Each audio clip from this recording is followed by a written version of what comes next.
दोस्तों, मेरे YouTube channel पर मैं आपका स्वागत करता हूं। राष्ट्रपिता महात्मा गांधी की अमर कहानी, अध्याय 81, खंड 3। पिछले भाग में बापू ने बताया कि कस्तूरबा के जीवन में 3 बार गंभीर रूप से बीमार हुई, लेकिन अपनी इच्छा शक्ति के बल पर घरेलू उपचारों से ठीक हो गई। डरबन में एक बार उसे रक्तस्राव की बीमारी हुई, बहुत कमज़ोर हो गई थी। डॉक्टर ने ऑपरेशन करके मांस का सूप पीने की सलाह दी, लेकिन उसने साफ मना कर दिया। डॉक्टर पति पत्नी मेरे स्नेही थे। उन्होंने कहा, यदि आप मेरे उपचारों के बीच में आएंगे तो मैं इनको एक रात भी अपने यहाँ नहीं रखूँगा और इनकी हालत रेलवे या अन्य साधनों से ले जाने लायक नहीं है। लेकिन फिर भी हमने फिनिक्स जाने का फैसला किया। डरबन से जोहानिसबर्ग रेलवे से और वहाँ से फिनिक्स स्टेशन और फिर स्टेशन से 2.5 मील पैदल रास्ता था। कस्तूरबा को मैंने गोद में उठाया और रेलवे में बिठाया। मैंने फिनिक्स में एक आदमी को पहले ही भेज दिया था और मिस्टर वेस्ट को एक पालकी और 6 आदमी उनके साथ गर्म पानी और गर्म दूध भेजने के लिए कहा था। फिनिक्स स्टेशन पर वे आ गए। वहाँ से हम फिनिक्स आश्रम गए और पानी के उपचारों से कस्तूरबा का शरीर ठीक होने लगा। फिर हमारे यहाँ एक स्वामी आए। उन्हें हमारे मांस औषधि के रूप में भी न खाने की जिद का पता लग गया था। उन्होंने प्रवचन चालू किए और धर्मशास्त्रों में औषधि के रूप में मांस खाना ठीक बताया गया है। यह श्लोक के उदाहरण से बताने लगे। मुझे यह अच्छा नहीं लगा, लेकिन शिष्टाचार के नाते मैं चुप रहा। बाद में कस्तूरबा ने खुद ही उन्हें सुना दिया। वो बोली, स्वामी जी, मुझे मांसाहार करके अपना धर्म भ्रष्ट करके नहीं जीना है। कृपया आप मेरा सिर दर्द और न बढ़ाएं तो कृपा होगी।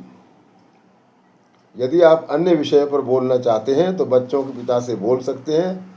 मैंने अपना निर्णय आपको बता दिया है। अब आगे घर में सत्याग्रह। बापू लिखते हैं, जेल का पहला अनुभव मुझे 1908 में मिला। गांधी जी के जेल के अनुभव की किताब हिंदी, गुजराती और अंग्रेजी में प्रकाशित हो चुकी है। जेल में कैदियों पर लागू किए जाने वाले कितने ही नियम संयमी अथवा ब्रह्मचारी के व्यक्ति के पालन करने लायक थे। जैसे कैदियों को सूर्यास्त से पहले 5 बजे खाना खा लेना चाहिए। कैदियों को चाय अथवा कॉफ़ी नहीं मिलती थी। नमक खाना हो तो अलग से लेना पड़ता था, खाने में नहीं डाला जाता था। मैंने जेल के डॉक्टर के पास कड़ी पाउडर की मांग रखी और नमक को खाने में डालने की मांग की तो डॉक्टर चिढ़ गया और बोला, तुम लोग यहाँ स्वाद चखने नहीं आए हो और स्वास्थ्य की दृष्टि से करी पाउडर की बिल्कुल भी ज़रूरत नहीं है। और नमक खाने में डाला जाए या ऊपर से लिया जाए, दोनों एक जैसे ही है। बहुत खटपट करके हमने बदल करवा लिए, पर संयम की दृष्टि से ये नियम अच्छे ही थे, लेकिन ज़बरदस्ती से लादे गए निर्बंध से स्वेच्छा से स्वीकारे गए हितकारक होते हैं। इसलिए जेल से छूटने के बाद मैंने जीवन में ये दोनों परिवर्तन कर लिए। चाय बंद कर दी और खाना सूर्यास्त के पहले खाने लगा, जो आज तक मेरी आदत है। पर एक प्रसंग ऐसा भी आया जब मैंने नमक खाना छोड़ दिया। कहीं पढ़ा था कि स्वास्थ्य की दृष्टि से नमक खाना जरूरी नहीं है और नमक न खाने से स्वास्थ्य लाभ होता है।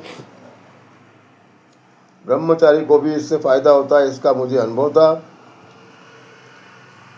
जिसका शरीर कमज़ोर हो उसे साबुत धान्य नहीं खाना चाहिए, लेकिन इसे मैं जल्दी नहीं छोड़ पाया क्योंकि ये मुझे प्रिय था। पीछे कस्तूरबा का जो ऑपरेशन किया गया था, वो उससे उस ऑपरेशन से रक्तस्राव कुछ दिन बंद रहा, लेकिन फिर चालू हो गया। मेरे उपचारों से भी फायदा नहीं हो रहा था। पत्नी को मेरे उपचारों पर आस्था थी, ऐसा नहीं था, पर तिरस्कार भी नहीं था। मेरे प्रयत्न व्यर्थ जाते देख मैंने उसे नमक और साबुत धान्य छोड़ने को कहा और उसको इसके बारे में कुछ जानकारी भी दी, लेकिन वो तैयार नहीं हुई और कहा, यदि वैद्य ने कहा कि नमक और साबुत धान्य छोड़ दो तो तुम छोड़ोगे? मुझे दुख हुआ और मैंने उससे कहा, मुझे यदि बीमारी आई और वैद्य ने यही क्या कोई और दूसरी चीज़ छोड़ने को कहा तो वो भी छोड़ दूंगा। मैंने 1 वर्ष के लिए नमक और साबुत धान्य छोड़ दिया था, लेकिन तुम्हें छोड़ना हो या नहीं उसका मेरे निश्चय से संबंध नहीं है।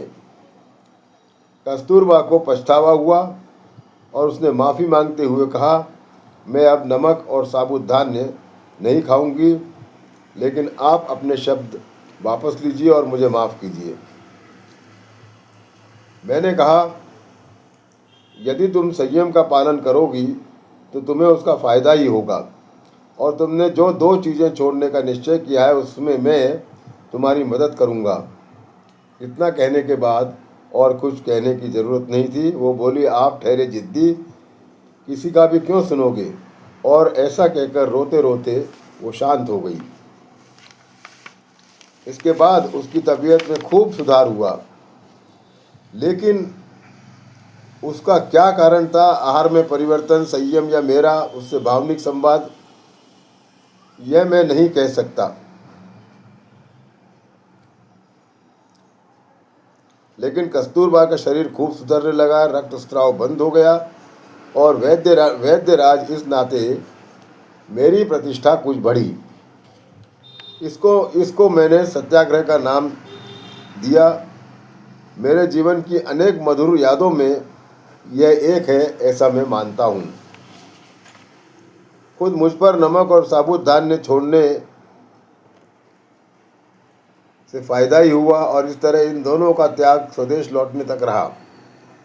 विलायत में एक बार 1914 में मैंने नमक और साबुत धान्य खाया था और स्वदेश आने पर फिर कैसे इसे शुरू करना पड़ा, इसका उल्लेख आगे आएगा।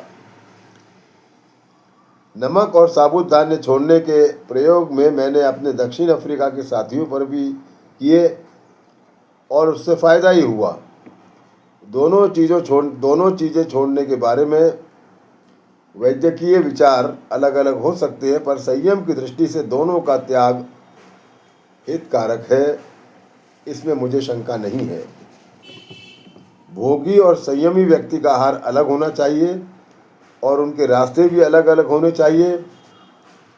ब्रह्मचर्य के पालन की इच्छा रखने वाले व्यक्ति अपना रहन सहन और दिनचर्या भोगी व्यक्ति जैसी ही रखते हैं, इसलिए ब्रह्मचर्य का पालन कठिन और कभी कभी असंभव हो जाता है। और ये अध्याय यहाँ समाप्त होता है। आपका बहुत बहुत धन्यवाद।